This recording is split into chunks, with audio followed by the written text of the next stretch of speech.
under consideration. I now give the floor to the Secretary General, His Excellency, Mr. Antonio Guterres. Madam President, Excellencies, I thank the Government of Ghana for organizing this open debate on integrating effective resilience building in peace operations for sustaining peace. Our peace operations, which include peacekeeping operations and special political missions, provide the space for political solutions.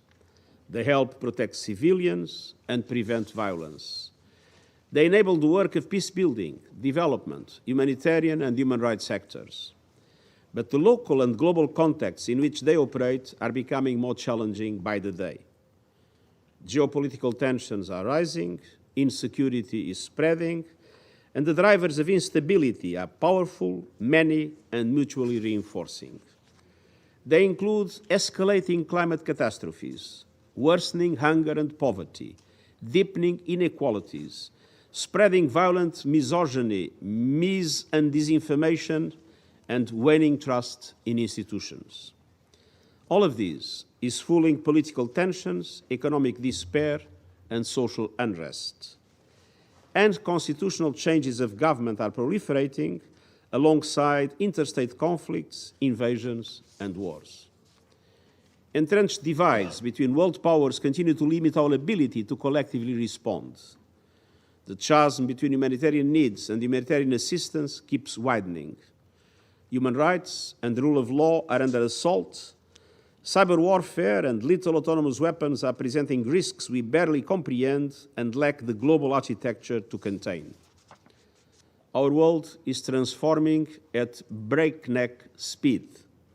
We must keep pace to keep peace.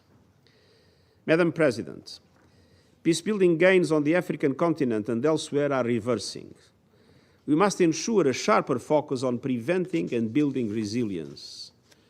The new agenda for peace, proposed in my report on our common agenda, will prioritize investment in prevention and peace building.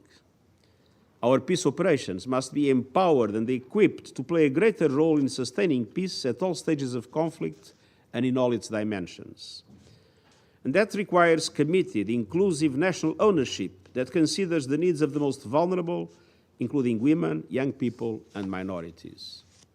Above all, development and respect for all human rights, economic, social, cultural, civil, and political, are the world's best preventive tools against violent conflict and instability. Today, allow me to focus on 4 priorities. First, we must deepen engagement with local communities and promote more responsive and inclusive governments and institutions. Peace operations are manifestations of the political leverage of this Council. They bring the normative role and technical capacities of the UN system to bear on the ground, and they contribute to shared goals for legitimate, responsive, and inclusive governance. Peace operations create space for dialogue and political participation, reduce community violence, secure the delivery of basic services, encourage reconciliation, and promote equal access to justice. But we must act more quickly and effectively to address needs and grievances. Specifically, that means strengthening a whole-of-society approach and increase investments that build trust, community engagement, and cohesion. Second, we must bolster the leadership of women and youth in shaping the future of their countries and ensure they benefit from peace and development gains. The contributions of women peacekeepers and local women networks are pivotal to building community resilience and ensuring that women's concerns are front and center in conflict prevention and resolution efforts. We know securing women's rights and equal participation in decision-making is essential to building and maintaining peace. That is why we are investing in partnerships with local women leaders and peace builders, including by increasing the number of women personnel at all levels. And we are pursuing policies that guarantee full gender parity and women leadership, including through quotas, across election monitoring, security sector reform, disarmament, and justice systems. At the same time, we must ensure the voices of young people are heard loud and clear in articulating peace-building priorities.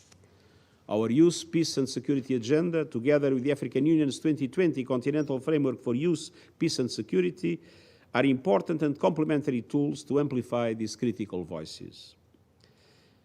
Madam President, third, we need a more holistic and integrated approach to building resilience and sustaining peace with tailored investments across the humanitarian development peace nexus. That means strengthening synergies across the range of peace work, from conflict prevention and resolution to peacekeeping, peace building, and long-term development. It means deepening partnerships between the UN, the African Union, and other regional organizations, as well as with international and regional financial institutions.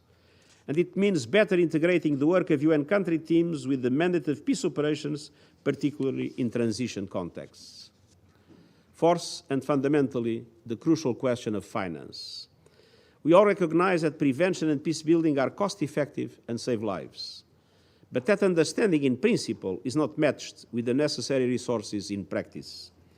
The international community continues to underinvest in peace. And it's time to walk the talk. The General Assembly's financing for peacebuilding resolution reflects a commitment to find solutions for increased and more predictable and sustaining funding. The Peacebuilding Fund continues to be an invaluable resource.